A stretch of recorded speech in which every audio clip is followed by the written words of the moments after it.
네, 부활하신 부활주일입니다. 우리 옆 사람들과 이렇게 인사했으면 좋겠어요. 예수님 부활하셨습니다. 어, 우리나라에서 이렇게 부활절날 이런 인사말 하는 게 좀 어색하잖아요. 근데 목사님 예전에 그 카자흐스탄에 이게 선교가 있을 때 그 부활절날 만나는 사람마다 이렇게 인사를 했어. 예수님 부활하셨습니다. 예수님 부활하셨습니다. 여기 문화가 그랬거든요.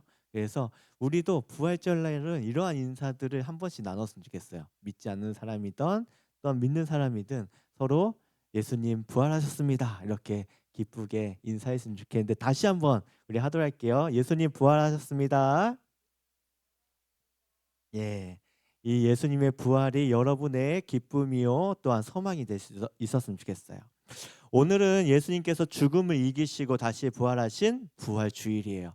어쩌면 이 부활주일은 성탄절보다 더 큰 절기라고 말할 수 있어요. 우리가 성탄절을 우리 기독교의 최고의 그런 절기라고 생각을 하는데 그보다 더 중요하고 더 우리 기독교의 아주 중요한 가치가 담겨 있는 절기를 하나를 뽑으라고 하면 바로 부활절이에요.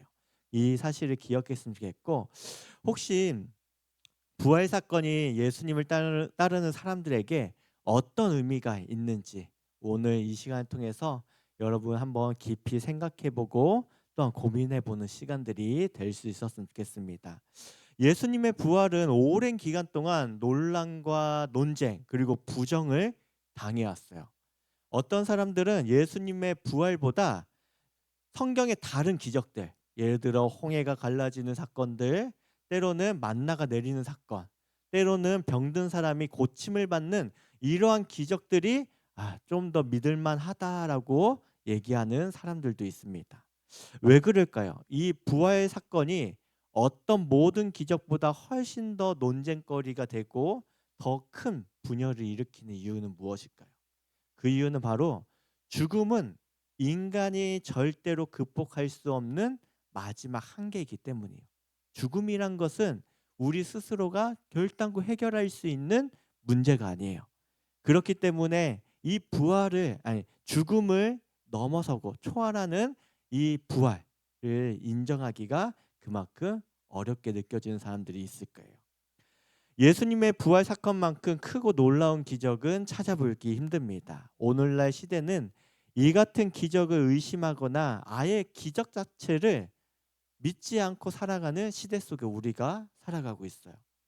이 자리에 모여 있는 여러분 중에도 성경 속 기적, 특별히 예수님의 부활을 그저 그리스 신화 속에 나오는 사람이 지어낸 이야기 정도로 생각하는 사람이 분명히 있을 거예요. 그런데 다른 모든 기적과 달리 예수님의 부활 사건은 예수님이 누구신가를 우리에게 밝히고 있는 사건이기도 해요. 예수님이 누구신지를. 쉽게 말해 부활을 믿는다면 예수님이 하나님의 아들이라는 주장을 우리가 무시할 수 없다라는 거예요. 하지만 부활을 우리가 믿지 않는다면 계속해서 예수님을 거부하는 행동이라는 거예요. 이해가 되나요? 그만큼 부활 사건이 중요하다라는 거예요. 부활을 통해서 예수님이 어떠한 분이신지를 우리는 믿는다라는 거예요. 어쩌면 교회 생활을 하고 신앙 생활을 함에도 불구하고 부활을 믿지 못하는 것은 어쩌면 제대로 된 예수님을 믿지 않고 있다라고 얘기할 수도 있습니다. 이 때문에 부활은 인류 역사상 가장 중요한 사건이었어요. 부활 사건은 지난 역사의 흐름을 바꿔놓을 만큼 또한 사람의 인생을 바꿀 만한 능력이 있었던 사건이었죠. 단 조건이 있죠. 이 사실을 믿느냐 안 믿느냐의 차이였던 거예요.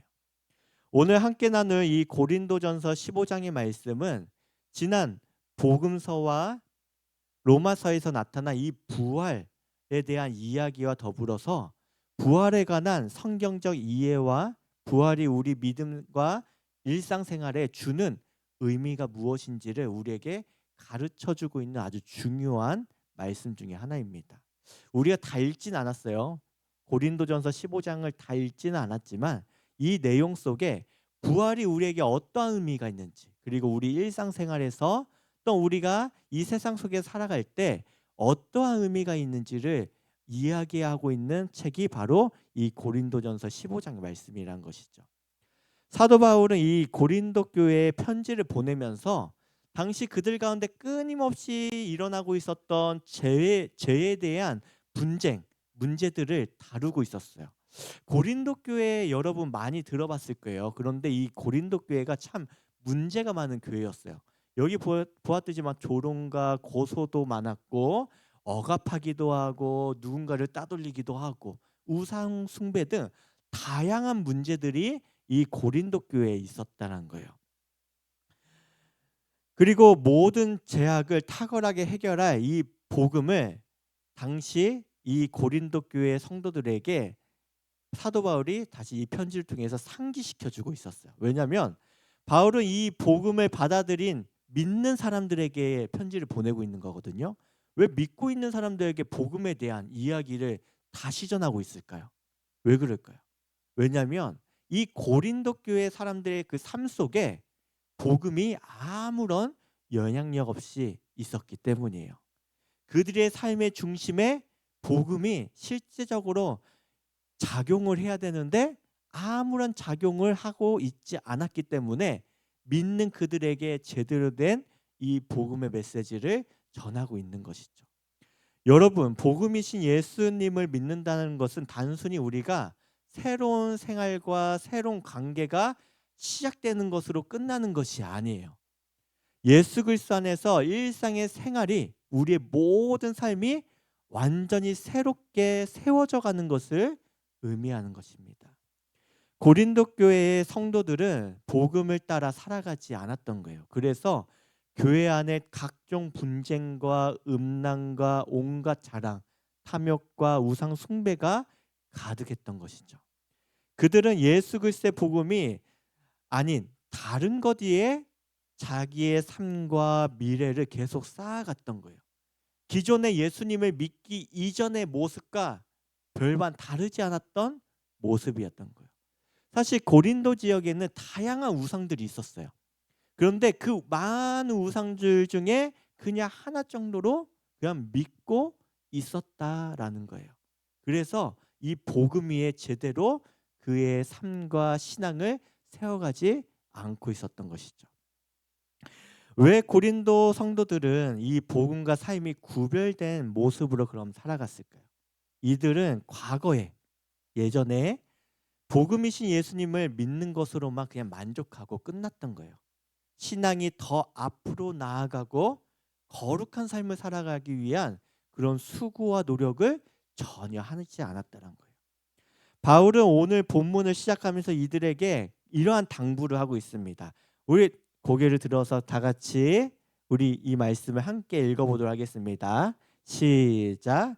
형제들아, 내가 너희에게 전한 복음을 너희에게 알게 하노니 이는 너희가 받은 것이요 또 그 가운데 선 것이라.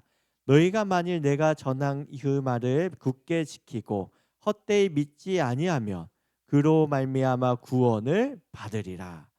방금 읽은 성경은 성도가 처해 있는 과거와 현재, 미래에 대한 이야기를 함께 다 담고 있어요. 그 세 가지를 함께 간단하게 살펴보도록 할게요. 첫 번째, 너희가 받은 것이요 라고 이렇게 말하고 있어요. 그것은 그들 고린도 교회 성도들이 과거에 예수님을 믿고 회심한 사건을 말해요. 예수님을 믿고서 이제 새로운 신앙을 가진 것을 말합니다.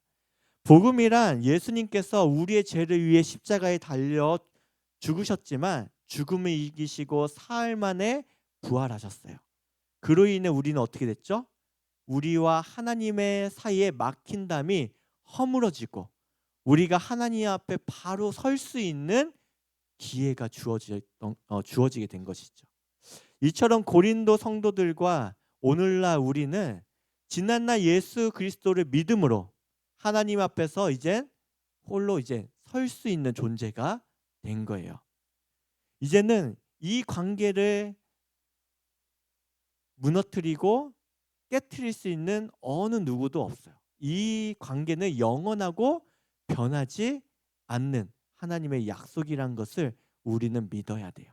그것이 우리가 지난날 여러분 개인적으로 믿은 사람도 있겠지만 때로는 부모님을 통해서 이어져 온 그 신앙, 그것을 통해서 우리가 새로운 존재로서의 부르심을 받았다라는 거예요.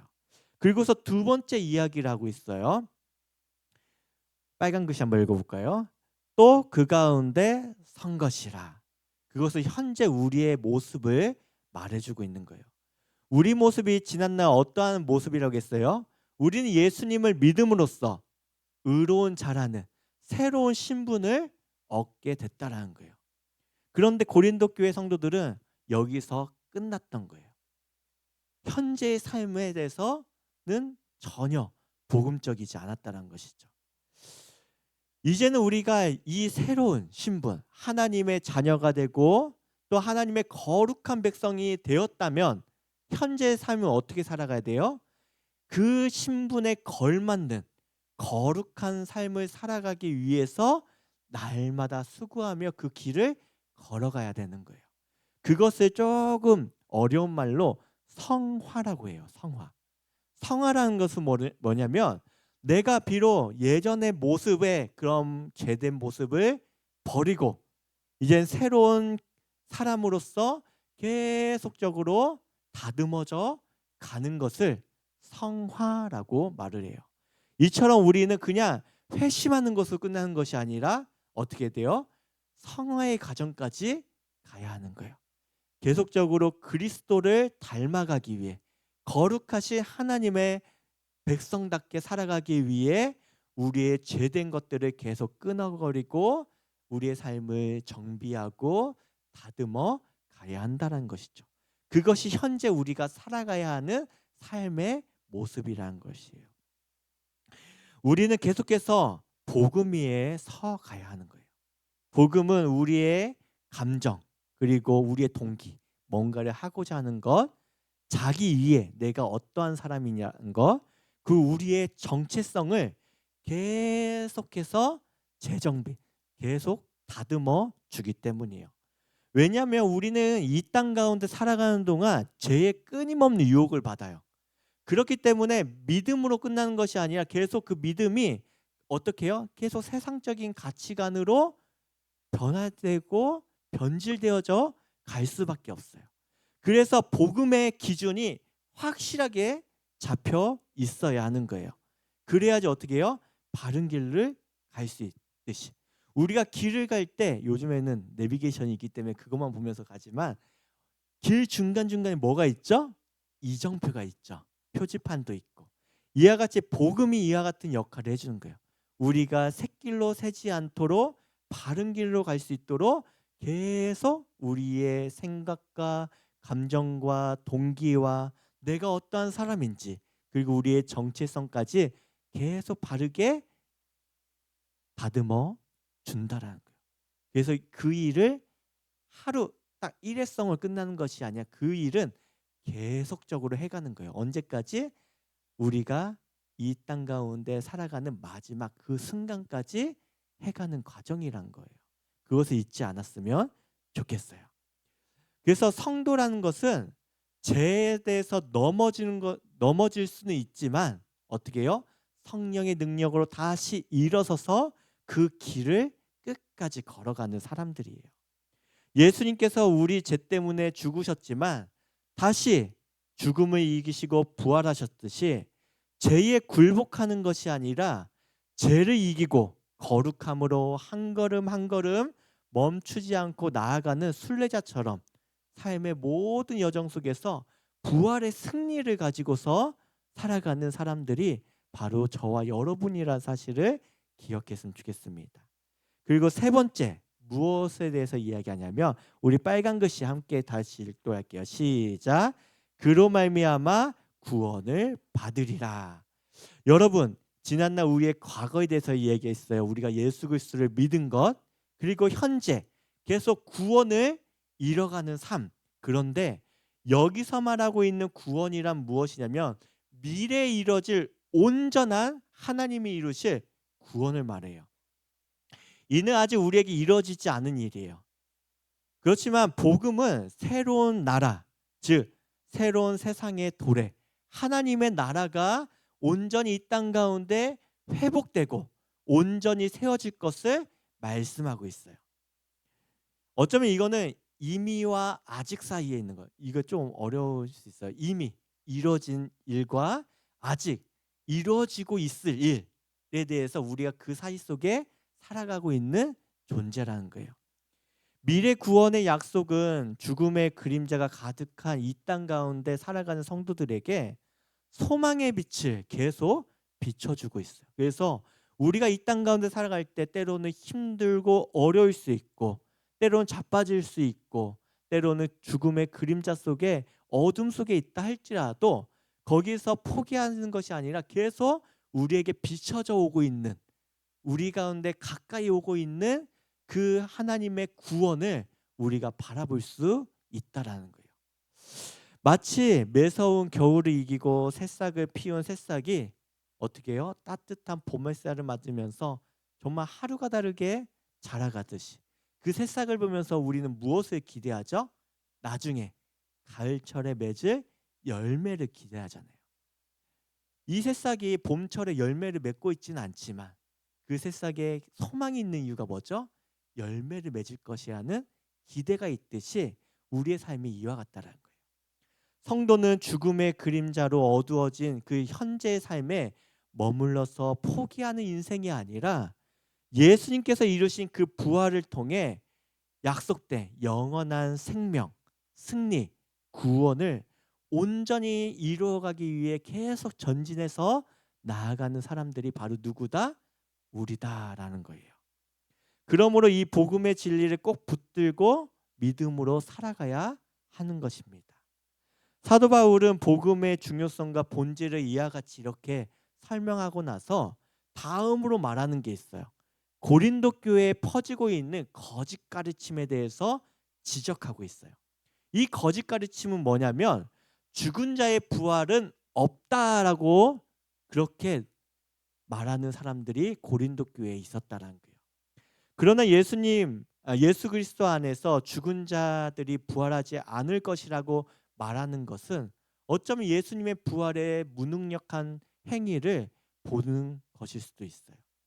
그렇지만 이것에 대해서 계속 거부하고 있는 거예요. 바울은 잘못된 가르침을 대적하고서 복음의 참된 이유에 대해서 이야기하고 있는데, 특별히 바울은 만일 그리고 그렇다면이라는 논리를 가지고 세 가지 이유를 말하고 있는데 우리 하나씩 간단하게 살펴볼게요. 첫째는 만일 죽은 자의 부활이 없다면 그리스도께서 죽은 자 가운데서 다시 살아나지 못했을 것이다 라고 주장하고 있어요. 여러분, 부활이 예수님만 경험한 일일까요? 그래서 갑자기 고민이 되죠. 성경을 보면 죽었다가 살아난 사건들이 여럿 나와요. 대표적인 사람 누구죠? 나사로. 그리고 또 갈리의 딸. 그 밖에도 여럿이 있었어요.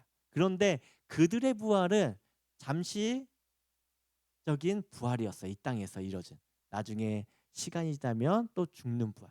그렇지만 이러한 일시적인 부활이라 할지라도 부활이 없으면 어떻게 해요? 예수님의 부활도 없을 것이에요 라고 얘기하고 있어요. 그렇지만 이것을 통해 얘기하는 것이 뭐예요? 부활이 있습니다 라는 논리란 거예요. 그리고 나서 두 번째로 이야기하는 게 있어요. 우리 다 같이 읽어볼게요. 시작. 만일 그리스도께서 죽은 자 가운데서 다시 살아나지 않았다면 우리는 여전히 뭐 가운데? 죄 가운데 있을 테니 복음 메시지와 믿음이 헛것이다 라는 거예요. 만일 우리가 이 부활이 없다면 어떻게 해요? 우리가 믿는 이 복음이 헛된 거예요. 왜냐하면 일어나지 않는 일들의 거짓을 믿고 있기 때문이에요. 그렇지만 부활이 있기 때문에 우리가 목사님 앞에서 전하는 이 메시지와 또한 우리의 믿음이 참되다라고 말하고 있는 거예요. 그리고 세 번째로 이야기하는 것이 있어요. 우리 다 같이 읽도록 할게요. 시작. 만일 그리스도께서 죽은 자 가운데서 다시 살아나지 않으셨는데도 우리가 그 그분께 소망을 두었다면 우리는 모든 사람 가운데 어떠한 사람? 가장 불쌍한 자래요. 왜냐하면 거짓인 지를 알면서도 믿고 있는데 믿고 있다면 뭐예요? 참 불쌍하잖아요. 그렇죠?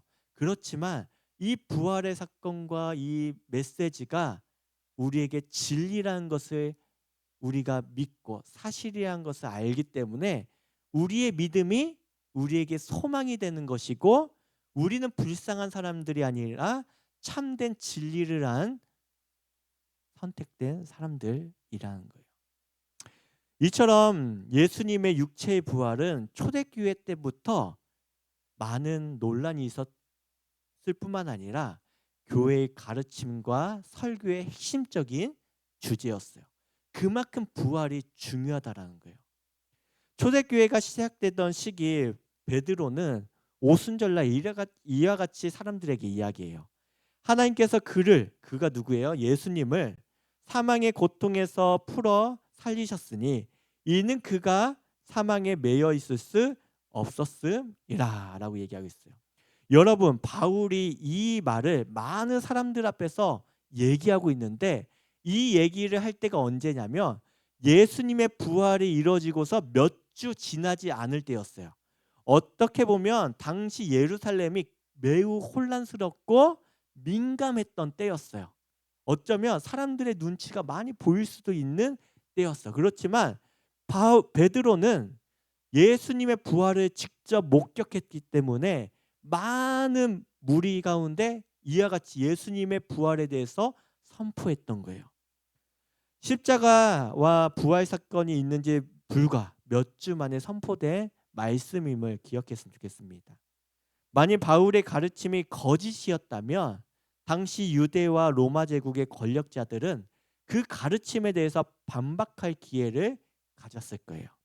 그러나 당연하게도 그들은 설득력 있게 이 베드로의 부활의 복음에 대한 이야기를 반박하지 못했어요. 왜냐하면 그들도 그 사실을 알았기 때문이었던 거예요. 이뿐만 아니라 오늘의 본문에서는 이와 같이 얘기하고 있습니다. 예수님께서 부활하신 후 이 게바는 베드로의 또 다른 이름이에요. 베드로와 12 제자와 500여 형제들에게 보이셨다라고 얘기하고 있어요. 많은 사람들에게 예수님이 부활하신 그 부활의 몸을 직접 보이시고 그 부활하신 예수님을 직접 만난 사람들이 있었다라는 거예요. 이뿐만이 아니에요. 바울이 고린도 교회에 편지를 보낼 때에도 예수님의 부활하신 모습을 직접 본 사람들이 어떻게 돼 있다? 대다수는 살아 있다. 다시 말해서 이 편지에 대해서 증인들이 많다라고 얘기하고 있는 거예요. 여러분, 예수님의 부활 증거는 기독교 자료뿐만 아니라 여러 일반 자료에도 나와 있어요. 이거는 성경에서만 이야기하는 것이지라고 혹시 이 중에 생각하는 사람들이 있습니까? 그런데 기독교의 기록뿐만 아니라 일반 세상의 기록 속에도 예수님의 죽음과 부활이 기록되어 있다는 사실을 잠시 소개하려고 해요. 유대 역사가 중에 요세푸스라는 사람이 있어요. 유대인들은 예수님을 믿지 않아요. 요세푸스도 예수님의 죽음 그의 역사 기록에 예수님의 죽음과 부활을 기록하고 있어요. 이뿐만 아니라 로마 시민이고 로마의 통치자였던 누구야? 타키투스 그리고 소플리니오스라는 그런 사람들도 로마 제국의 이 유대 지역에 대한 사항들을 보고할 때 예수님의 죽음과 부활에 대해서 기록한 자료들이 남아 있다라는 거예요. 여러분, 예수님의 부활은 그냥 지어낸 이야기가 아니라는 거예요.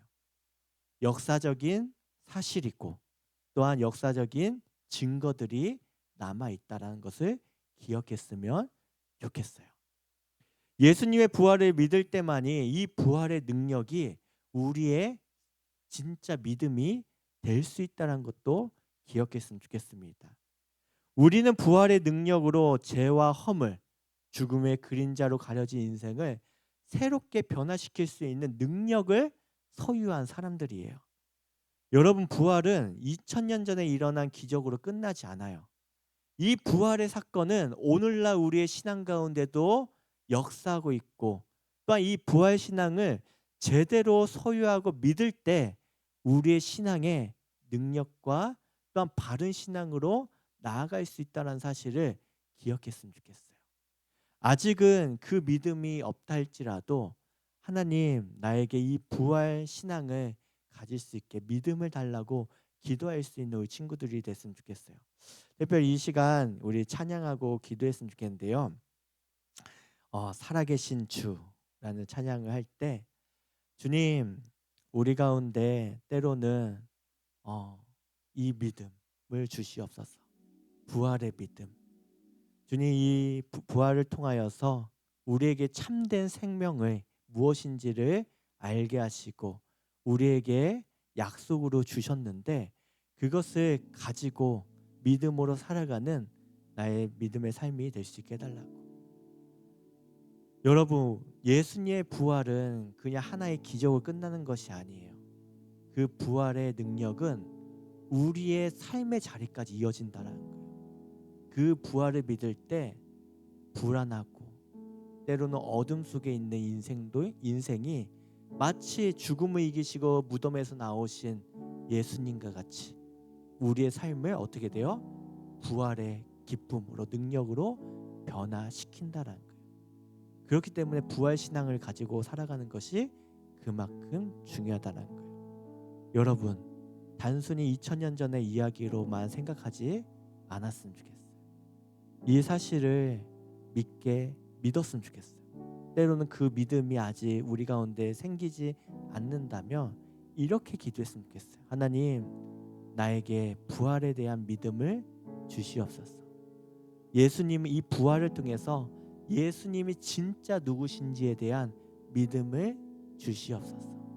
그리고 그 믿음으로 이 땅 가운데 살아갈 수 있게 도와달라고 우리 함께 찬양하고 기도하도록 하겠습니다.